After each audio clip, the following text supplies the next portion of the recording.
Thanks so much, Renisha, and thank you to your colleagues at Energypedia and our friends at Unitar and ICRC for this webinar series, and thank you for inviting us to do a bit of a scene-setting presentation around powering healthcare, which is a topic that me and my colleagues have been working on for the better part of the last half decade, previously under the UN Foundation, and since last year under the umbrella of sustainable energy for all. So in the next 10 minutes or so, I want to provide a very briefly just a recap of what is SDG 7 and where are we? So what progress have we made, or what progress do we still have to make in the next 10 years?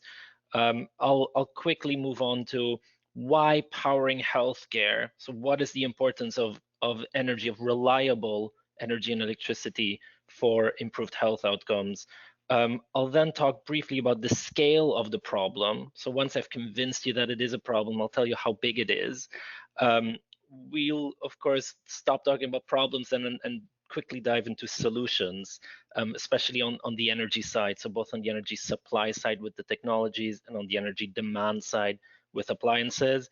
And then I'll try to spend the bulk of the remaining time around some COVID-specific barriers that we know exist today that are impeding a rapid deployment of solutions, in spite of an increased engagement by civil society, private sector, the donor community, and the public sector. Next slide, please.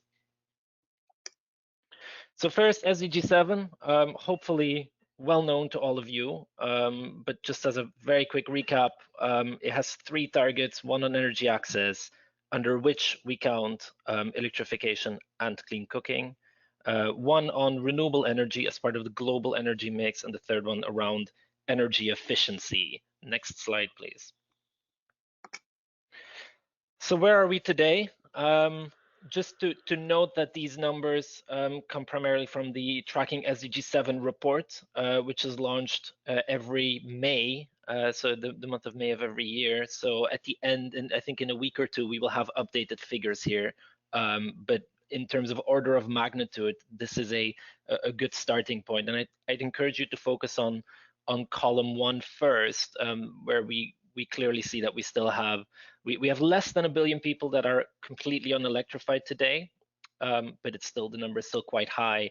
And what is not captured in this graph is that on business as usual, so not even taking into account the current COVID crisis and the impact it has on the energy and the energy access sector, we still would have more than 600 million people by the end of 2030, so by the end of the SDGs.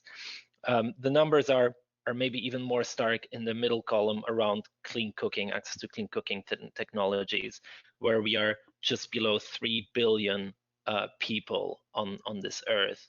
And then the third column is something that we often neglect to talk about, which is access to cooling, which is something that impacts not only the developing world, but also the more developed the developed world in terms of access to cooling in a world with rising temperatures.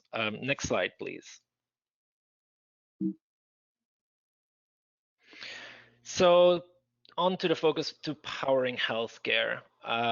So on the top part, we see the targets again reiterated, but we know that powering healthcare it's a nexus issue, and that's why it is both so important but equally so complicated, because it's not as simple as just focusing on one particular sector. We need to bring together the power side with the healthcare side, so the energy community with the health community, and because it's a nexus issue, it needs a joint approach, a consolidated approach between these sectors.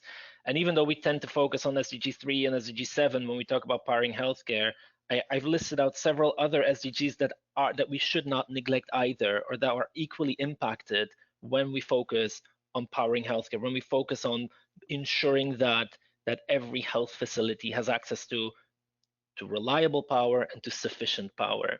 I'm just going to highlight 2, namely SDG 5 on gender equality. We know that it's when we look at primary healthcare facilities, the impact is primarily on maternal child health. when we talk about where does energy come into play. Also want to highlight briefly SDG 13 on climate action and indicating that health facilities can be an active participant, can be an active contributor to climate to the fight against climate change and to building both climate resilient health sectors. Next slide, please. So this is just a brief summary of all the different areas that electricity plays a role in health service delivery. I think we all know we can always come up with a few examples. For example, of course, electricity can power life-saving appliances. It can keep the vaccine refrigerator running to keep the vaccines at the required temperature. It's needed also for non-medical appliances, for example, sterilizing equipment, pumping water, having security lights, but it also allows for a quality of life for the health facility staff that live on site and allows them to do the job that they were hired to do. Next slide, please.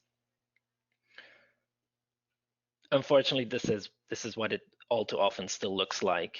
In next slide, please. All these percentages just tell you how stark the problem is. It tells you the scale of the problem. It tells you how many facilities are still affected. And because of that, how many people are still affected by energy poverty in their health-seeking behavior. I'll skip over this quickly so you can move to the next slide, but I wanted to put these out there in case we wanted to refer back to them after this webinar. I added this slide as well, which is more of a quality of power slide, where it's not a binary indicator. We shouldn't look at powering healthcare as a binary indicator in terms of is there power, yes or no, because then we often neglect the granularity of this problem. If we look, for example, on the top part, on the darker blue part, which is how many facilities are connected to the national grid, and we compare that to the second part of this slide, being connected to the national grid clearly doesn't mean that we're in tier 5. It doesn't mean that we have reliable power 24 hours in a day. Equally, having some kind of solar PV generation, again, it doesn't mean that that is necessarily sufficient. So we want to make sure that solutions that are provided, that they're appropriate, that they're reliable. Next slide, please.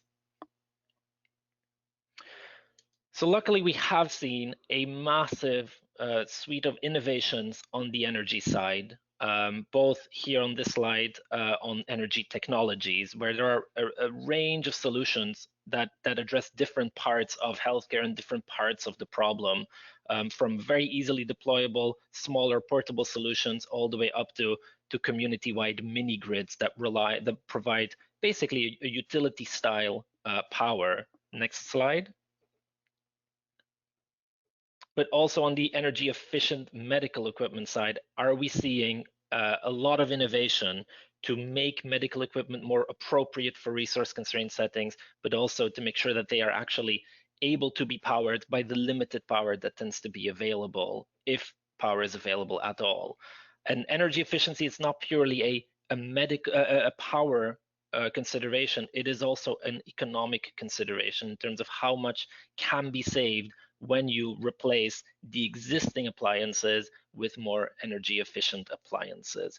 So it's not only about developing energy efficient appliances, it's also about making sure that they're available where they're most needed. Next slide, please. Good, so I only have 2 slides left, so I don't need to rush through this one. And I hope that this can be a bit of a framing for the remainder of the webinar. But we've been receiving literally thousands of questions from civil society, from public sector, from private sector, from the donor community in terms of how can we help, what can we do, how many facilities are we talking about, what do they need, et cetera, et cetera. And while there is a lot more willingness to engage in this topic, we see that we've tried to categorize them into these 6 different barriers that still exist. So I'm just going to briefly run through them all. So the first one is about data. In a very simple way, we need to know where are the health facilities, which ones are COVID-19 specific health facilities, which ones will be treatment units, where will there be testing, et cetera, et cetera. Because that links to the next barrier on knowing which electricity dependent medical appliances should be in use, should be deployed, potentially are already at these health facilities, but more often than not will not be. But equally, which appliances are actually needed when we talk about a COVID-19 specific response.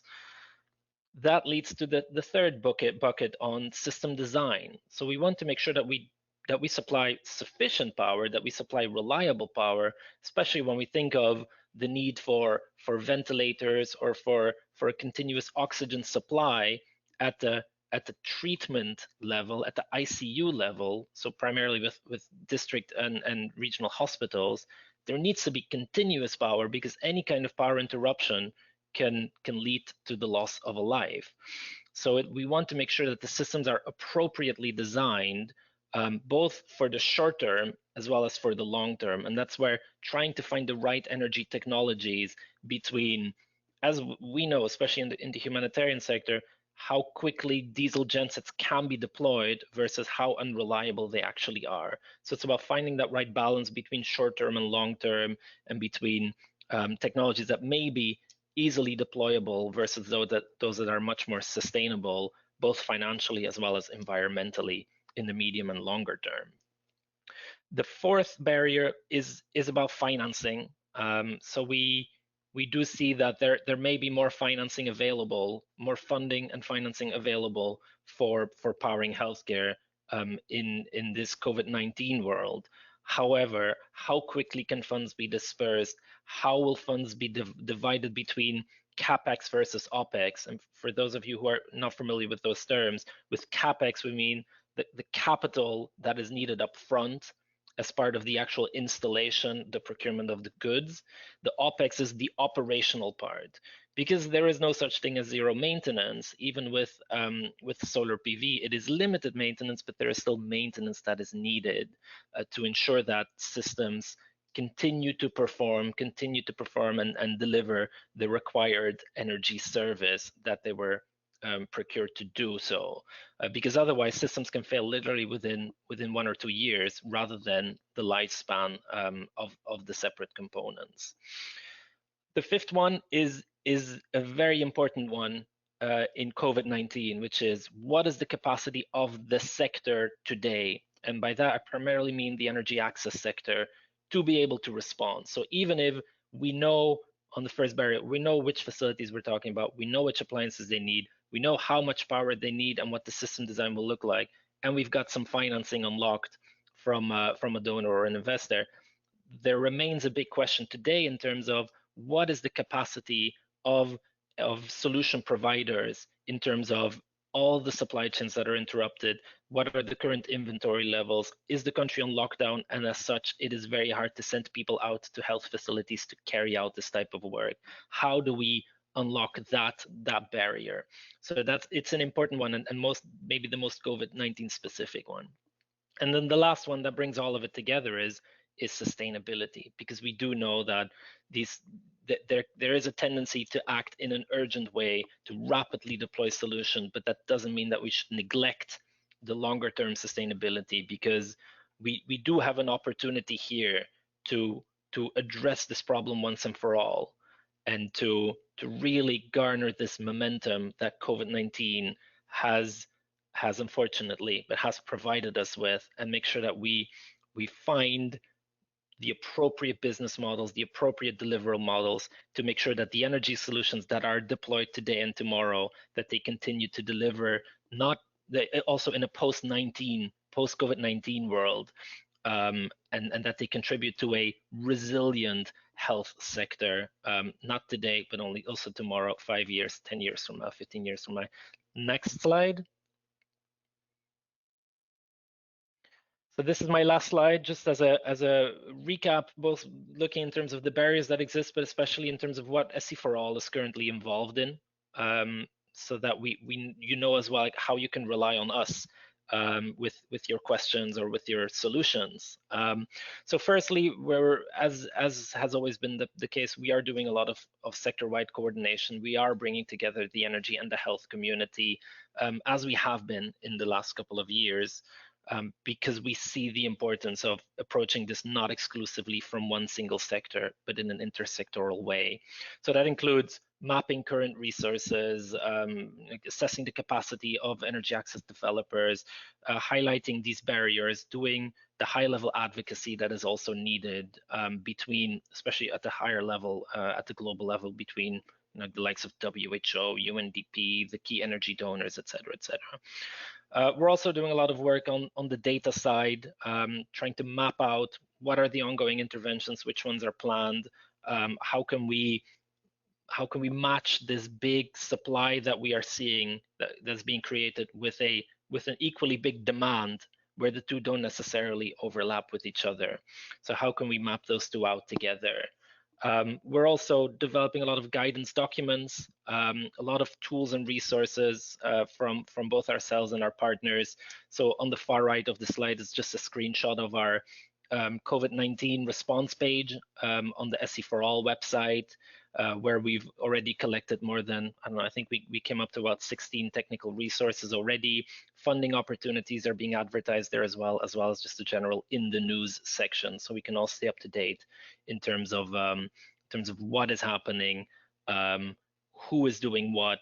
If I want to engage in this particular country, who would be good actors to involve in? But as in the past, just to reiterate, that powering healthcare does want to remain that central hub, that first port of call for powering healthcare, to make sure that we tackle this problem in a joint way, in a joint approach, because with this increased attention, of course, comes a risk of duplication, but there is also a tremendous opportunity for synergies and for really addressing this in the most sustainable way. Last slide, please. Which is just the final title slide and my contact details. This is where I close, and I give the stage back to you, Renisha.